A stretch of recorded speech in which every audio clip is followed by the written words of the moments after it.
Hello everyone and welcome to my very first video tutorial of 2014 WordPress guide beginning to professional from scratch. It's an overview of the course that what we will learn in this course. So we will start from the domain registration, hosting and adding the domain to the hosting and installing the WordPress on our cPanel. After that, a little bit WordPress introduction like the setting, command, tools, post, media, themes, and we will also install the plugins that are required to run a successful blog and make our work easier.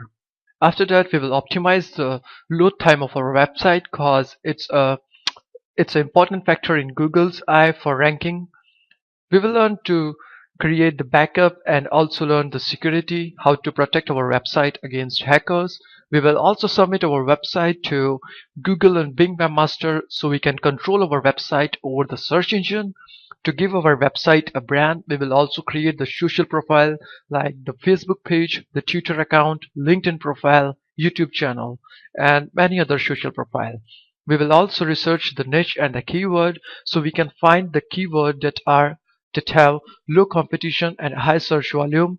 We will also learn the on-page SEO factors and as well as the off-page SEO factors. I will not leave you with the basic WordPress information. I will also show you the basic of SEO. After that, we will learn the method that we can implement to earn money with our website. So this is the overview of 2014 WordPress guide, and thank you.